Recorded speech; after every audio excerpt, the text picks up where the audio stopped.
This protocol can help observe the specific interaction between the phonological and semantic pattern in Chinese two-character compound recognition and infer whether the word recognition is a feed-forward or an interactive model.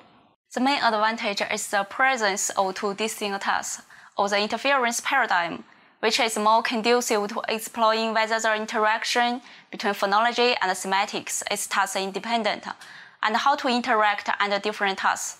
It would be advisable to strictly control the frequency and semantic prevalence of materials. In addition, try to minimize the repetition of target words in each block.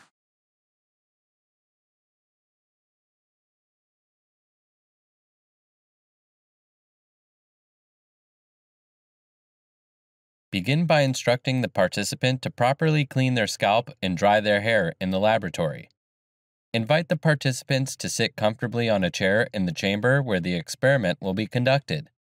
Instruct them not to move the chair. Use cotton swabs and facial scrubs to clean the skin under the participant's left eye for attaching the vertical electro-oculographic electrode near the outer canthus of the right eye for the horizontal electro-oculographic electrode, and around the right and left mastoid bones for TP9 and TP10, which will be used as new offline references. Place the elastic cap on the participant's head and make sure that the CZ electrode is at the center of the top of the head.